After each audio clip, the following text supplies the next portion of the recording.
Hello everyone, I hope you all are fine.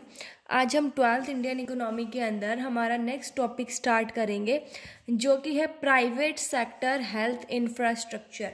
कि जो health infrastructure उसका private sector को हम स्टडी करेंगे।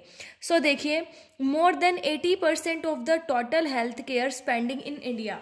तो देखिए, जितना इंडिया के अंदर हेल्थ केयर पर स्पेंड होता है ना, उसका 80% से ज़्यादा जो है वो लोग किस पर खर्च करते हैं? प्राइवेट सेक्टर, मतलब प्राइवेट हॉस्पिटल्स में ज़्यादा पसंद करते हैं। प्राइवेट हॉस्पिटल्स में क्या करते हैं? वो खर्च करते हैं। अब देखिए, जो 78% रूरल है और 81% जो अर्बन पेशेंट्स हैं, वो ऐसे हैं जो प्राइवेट नॉन इंस्टीट्यूशनल फैसिलिटीज़ लेते हैं। प्राइवेट नॉन इंस्टीट्यूशनल फैसिलिटीज़ मतलब एक प्रॉपर हॉस्पिटल्स नहीं है। जैसे आप देखोगे छोटी सी दुकान करके कोई बैठे हुए हैं, ठीक है, मतलब जैसे गाँव में भी होता है, दुकान करके बैठ जाते हैं वहाँ पे, तो वो ट्रीटमेंट करते हैं, तो वो होते हैं नॉन इंस्टीट्यूशनल फैसिलिटीज़। और 58% रूरल और 62% अर्बन पेशेंट्स ऐसे हैं जो प्राइवेट हॉस्पिटल्स के अंदर जाते हैं। नेक्स्ट है कि प्राइवेट सेक्टर जो है हेल्थ केयर के अंदर, जो प्राइवेट सेक्टर है, उसने सभी सब मार्केट के अंदर एक डोमिनेंट प्रेजेंस किया। मतलब कि प्राइवेट सेक्टर जो वो मोस्ट इंपॉर्टेंट बन चुका है हर क्षेत्र में। चाहे आप मेडिकल एजुकेशन देख लीजिए, उसमें भी प्राइवेट सेक्टर आगे है। दवाइयाँ बनाने में भी, टेक्नोलॉजी को अपग्रेड करने में भी, डायग्नोस करने में भी जो हमारा प्राइवेट सेक्टर है वो काफ़ी आगे है, ठीक है।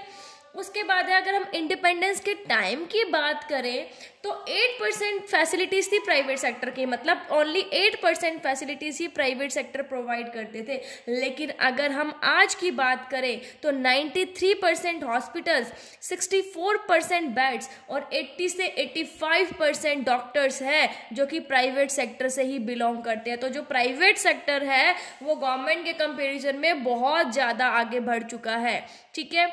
अभी हम कहते हैं कि देखिए, health as an emerging challenge, जो हेल्थ है वो अभी भी एक चैलेंज बना हुआ है। तो देखिए क्या कहते हैं, consistent efforts since independence have produced good results in the area of health, a key component of social infrastructure, yet healthcare in India continues to be a challenge due to the following reasons। देखिए, independence के बाद जो है, जो लगातार efforts चले हैं, ठीक है, हेल्थ के एरिया में, उससे काफ़ी इम्प्रूवमेंट हुआ है। लेकिन अभी भी जो हेल्थ केयर है इंडिया के अंदर, वो क्या बना हुआ है? एक चैलेंज बना हुआ है कुछ रीजंस की वजह से। वो अब हम रीजन स्टडी करेंगे कौन कौन से हैं। देखिए, फर्स्ट है हमारा unequal distribution of health care services. जो हेल्थ केयर सर्विसेज है उसका इंडिया के अंदर इक्वल डिस्ट्रीब्यूशन नहीं है, अनइक्वल डिस्ट्रीब्यूशन है। जो ज़्यादातर फैसिलिटीज़ है वो अर्बन एरियाज तक ही सीमित है। आप देखिए, गांवों में जो है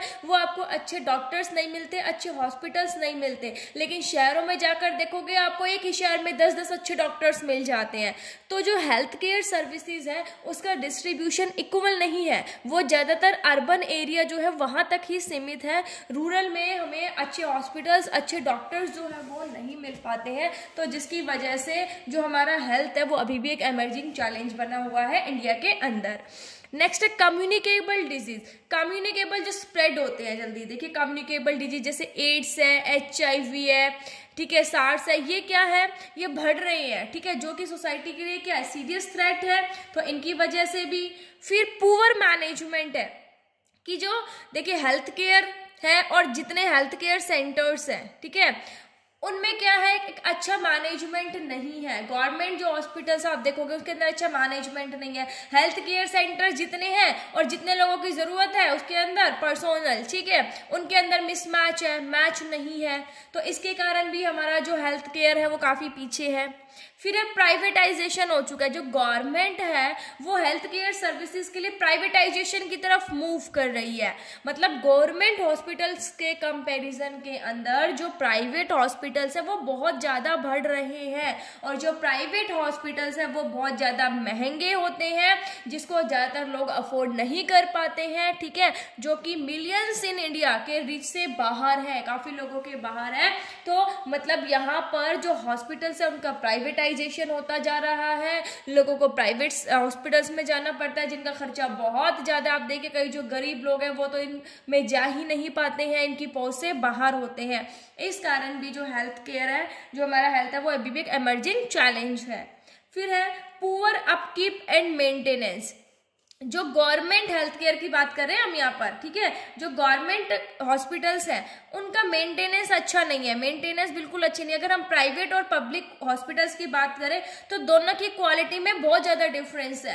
प्राइवेट हॉस्पिटल्स एकदम साफ सुथरे अच्छी प्रॉपर सारी फैसिलिटीज मिलेंगी, लेकिन गवर्नमेंट हॉस्पिटल्स के अंदर नहीं मिलती है, उनका मेंटेनेंस लेवल अच्छा नहीं है, इसलिए लोगों को कहाँ जाना पड़ता है, प्राइवेट ट्रीटमेंट के लिए जाना पड़ता है। वो अफोर्डेबल नहीं होते, ठीक है, फिर भी उन्हें क्या करना पड़ता है, प्राइवेट ट्रीटमेंट की तरफ ही जाना पड़ता है।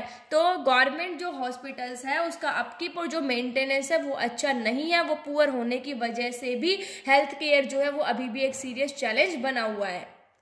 नेक्स्ट है जो सैनिटेशन लेवल है वो भी अच्छा नहीं है, ठीक है, रूरल और अर्बन एरियाज दोनों में पुअर है। जो सैनिटेशन जो है इंफ्रास्ट्रक्चर, उसके दो फंक्शंस होते हैं कि जहां हम रहते हैं उसको साफ सुथरा बनाना, ठीक है, और क्या करना, लोगों को अवेयरनेस प्रोवाइड करना सैनिटेशन के रिगार्डिंग, कहते हैं आप साफ सफाई रखिए, और अवेयरनेस जो प्रोग्राम है उनके अंदर उनको एनकरेज करना कि आप भी क्या करें, पार्टिसिपेट करें। तो हम ये कह सकते हैं कि इंडिया का जो हेल्थ केयर है वो टाइम टू टाइम इम्प्रूव हुआ है, लेकिन अगर हम डेवलप्ड कंट्रीज की बात करें तो अभी भी बहुत ज़्यादा पीछे है, ठीक है, जो हमारे डेवलप्ड कंट्रीज है उनसे कंपेरिजन में जो इंडिया का हेल्थ केयर है वो काफ़ी पीछे है।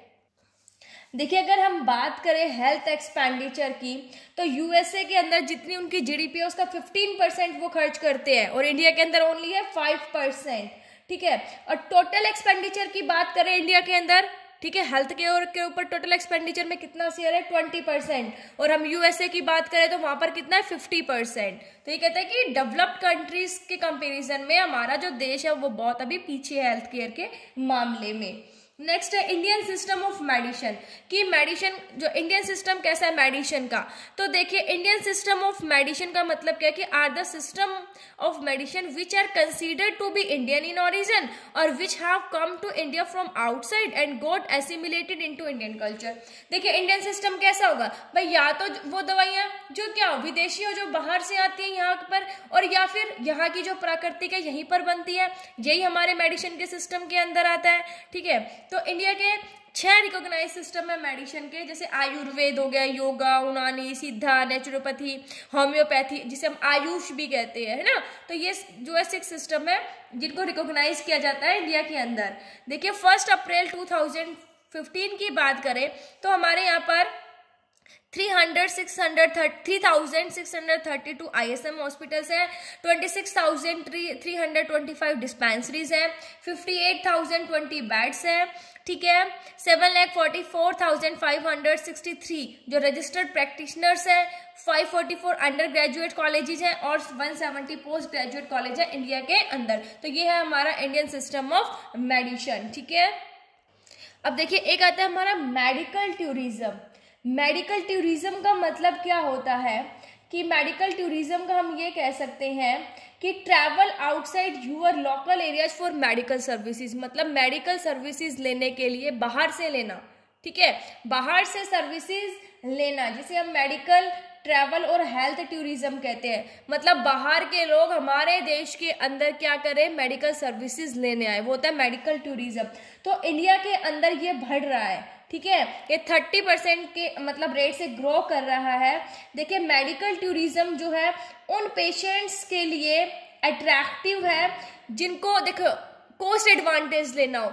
देखिए मेडिकल जो सर्विस है वो दूसरे देशों में जब डेवलप्ड नेशंस हैं उनके अंदर बहुत महंगी है, लेकिन अगर हम यहाँ पर कंपैरिजन करें तो उनके कंपैरिजन में यहाँ पर सस्ती है और क्या है, क्वालिटी भी अच्छी है, ठीक है।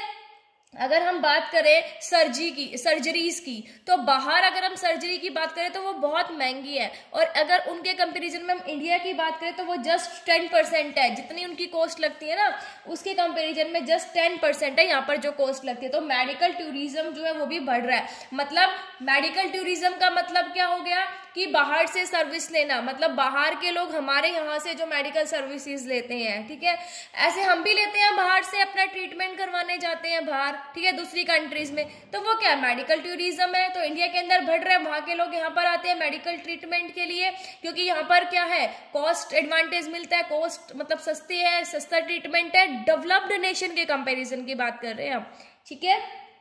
एक आता है हमारा ग्लोबल बर्डन ऑफ डिजीज। अब जो जीबीडी कहते हैं, ये एक इंडिकेटर होता है जिसे किसके लिए यूज किया जाता है कि एक पार्टिकुलर डिजीज की वजह से कितनी डेथ हो रही है, ठीक है, और उस डिजीज से कितने टाइम तक वो पर्सन डिसेबल है, मतलब कितने टाइम तक वो रहती है डिजीज, और हम कह सकते हैं कि कितनी उसकी डेथ हो रही है, ठीक है। ये होता है global burden of disease. So I hope आपको ये टॉपिक, ये चैप्टर समझ आ गया होगा। Thank you, stay safe, stay home.